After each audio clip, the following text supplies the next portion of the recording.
Hello student, मैं विष्णु दिवाकर। इस video में हम बात करने वाले हैं semester third BA programme political science के यूनिट 4 के बारे में।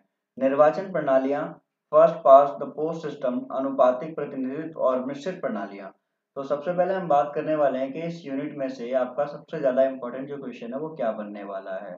तो यूनिट 4 जो है आपकी, वो यूनिट फॉर्म की 4 जो है वो first past the post system और अनुपातिक प्रतिनिधि प्रणाली और मिश्रित प्रणालियों पर निर्भर करती है।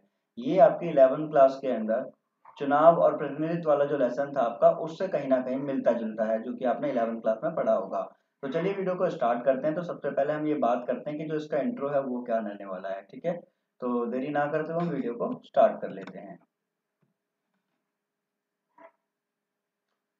तो सबसे पहले हम बात करेंगे इसके अंदर की निर्वाचन प्रणाली जो है। तो देखिए क्या है कि चुनाव किसी भी देश में या किसी भी देश के लिए चुनाव प्रणाली का विशेष महत्व होता है, क्योंकि ये चुनाव और जनमत संग्रह के मापदंडों को निर्धारित करती है। साथ ही साथ ये भी निर्धारित करती है कि उनके परिणामों को कैसे घोषित किया जाएगा या किया जाना चाहिए। गेलगर जो है, इनके अनुसार बताया गया कि चुनावी प्रणाली नियमों और विनियमों की एक संहिता है जो संरचनाओं को परिभाषित करते हैं कि कैसे चुनाव में वोट डाले जाते हैं और इन वोटों को फिर सीटों में बदल रूपांतरित किया जाता है। और ये नियम और कानून मतदान की प्रक्रिया के सभी पहलुओं को नियंत्रित करते हैं। जैसे चुनाव के समय जो मतदान के योग्य है, अन्य संबंधित कारक जो कि चुनावी परिणाम को प्रभावित करते हैं। दूसरे शब्दों में अगर कहा जाए कि चुनावी प्रणाली एक प्रक्रिया है जिसके द्वारा क्या होता है, वोटों के माध्यम से निर्वाचित प्रतिनिधियों का चयन किया जाता है। अभी जो प्रतिनिधि है, इस वर्ड का क्या मतलब होता है, ये सब चीजें मैं आपको अब आगे बताऊंगा।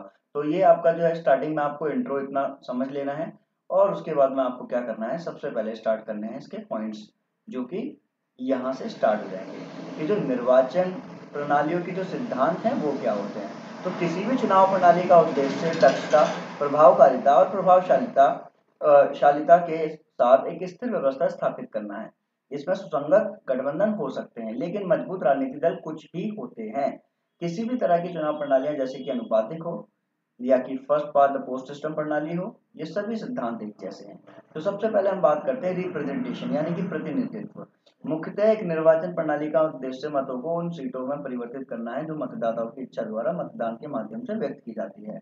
अब प्रतिनिधि का मतलब क्या होता है, तो सबसे पहले हम ये जान लेते हैं। यानी कि जनता की जो बात लेकर जाता है आगे तक, उसको हम प्रतिनिधि कहते हैं। ठीक है, अब अब हम बात करेंगे, या फिर हम ये भी बोल सकते हैं, जिस चुनाव विधि द्वारा जो है व्यक्ति को चुना जाता है, तो वो प्रतिनिधि कहलाता है। आगे चलते हैं हम लोग इसके अंदर। तो दूसरा पॉइंट है इसका पारदर्शिता यानी कि ट्रांसपेरेंसी। तो ट्रांसपेरेंसी, राजनीतिक दलों और उम्मीदवारों के बीच में किसी भी भ्रम और अविश्वास से बचने के लिए पारदर्शिता महत्वपूर्ण है। यदि कोई किसी राज्य की निर्वाचन प्रणाली के चयन को देखता है, तो वह पाएगा कि पारदर्शिता चुनाव प्रणाली की परिणति परिणति के लिए महत्वपूर्ण घटनाओं में से एक है। साथ ही चुनावी प्रणाली में समीक्षा या सुधार की प्रक्रिया अधिक वैध बनाने के लिए ज्यादा से ज्यादा पारदर्शिता की आवश्यकता होती है। यानी कि ट्रांसपेरेंसी जहां पर होगी, वहां पर काम बहुत अच्छी तरीके से हो सकता है। नेक्स्ट पॉइंट इसका यह है समावेश, इंक्लूसिवनेस। इसमें क्या होगा कि चुनाव की जो प्रक्रिया है, इसमें मतदाताओं का निष्पक्ष यानी कि बिना किसी पक्ष के वैध, व्यापक और फैलाव शामिल है। यह सुनिश्चित करने की कोशिश करता है कि समावेशी मतदान अधिकारों के माध्यम से व्यवस्था को आसानी से समझा जा सके और आसानी से पहुंचे जा सकने वाले मतदान केंद्र स्थापित किए जा सके। तो ये सारी चीजें हमारी इसके अंदर आती है। अब हम बात करेंगे क्या कि निर्वाचन प्रणाली के सिद्धांत में जो चुनावी प्रणालियों में देखा जा सकता है कि वो कौन कौन से, जैसे कि the first past the post system. ये मैंने आपको पहले ऑलरेडी बताया कि 11th क्लास में थर्ड लेसन आपने पढ़ा होगा, चुनाव और प्रतिनिधित्व। तो ये उसी से ही लिया गया पॉइंट है पूरा। ठीक है, तो आपको ये बेहतर तरीके से समझ में आएगा ये होती क्या है। तो फर्स्ट पास्ट द पोस्ट प्रणाली जो होती है, ये बहुलवादी प्रणाली या सरल बहुमत प्रणाली भी कहा जाता है। इसमें क्या होता है कि अगर भाई 100 सीटों पर इलेक्शन हुआ है और उसमें से हमें जो है जीतने के लिए आधे से एक अधिक चाहिए होता है, पर first past the post system में क्या होता है, जो सबसे आगे वही जीते। ठीक है, इसको हम साधारण भाषा में बोल सकते हैं जो सबसे आगे वही जीते। ठीक है, अब इस व्यवस्था में पूरे देश को लगभग एक आकार के एक सदस्यीय चुनाव क्षेत्रों में बांट दिया जाता है और मतदाता किसी भी एक उम्मीदवार का चयन कर सकते हैं। इसमें जिस उम्मीदवार को सबसे अधिक वोट प्राप्त होते हैं, भले ही वह डाले गए कुल मतों के आधे से कम ही क्यों ना हो, उसे विजयी घोषित कर दिया जाता है। ठीक है, डूर्स लॉ के अनुसार बोला गया है कि फर्स्ट पास्ट द पोस्ट प्रणाली दो प्रमुख दलों के माध्यम में अपेक्षाकृत स्थिर राजनीतिक प्रणालियों के विकास को प्रोत्साहित करता है। जैसे फर्स्ट पास्ट द पोस्ट प्रणाली को सरल संरचना और निर्धारित भौगोलिक क्षेत्रों और सरल होने के दावे के रूप में परिभाषित किया जाता है। इस प्रणाली का उपयोग भारत में लोकसभा और राज्य विधानसभा के चुनाव में किया जाता है। यह ब्रिटेन में भी प्रचलित है। Past first past the post प्रणाली के लाभ कौन कौन से हैं? इसके लाभ और जो गुण हानि है, मतलब यानी कि गुण और जो दोष हैं वो हम इसके अंदर अब पढ़ेंगे। ठीक है, तो इसके गुण और दोष क्या होते हैं? बहुत इजी क्वेश्चन आपका बनता है इससे। तो फर्स्ट पास द पोस्ट प्रणाली के जो गुण है, सबसे पहला गुण जो है इसके अंदर वो क्या है कि जो दो प्रमुख दलों के बीच मतदाताओं को स्पष्ट विकल्प दे देती है। तीसरा, अल्पसंख्यक दलों का नुकसान वोटों के बिखराव और मतदाताओं को दूर करने के रूप में सामने आता है। इसलिए फर्स्ट पास द पोस्ट प्रणाली मतदाताओं को एक स्पष्ट विकल्प प्रदान करती है। ठीक है, अगर मैंने सिंपल सी बात बोली कि भाई दो तीन बंदे खड़े हुए हैं, तो सिंपल सी बात है, अगर तीन बंदे इलेक्शन में खड़े हुए हैं तो अगर एक को भाई 50 सीट मिली है, एक को 20 मिली है, एक को 40 मिली, तो 50 वाला जीत गया।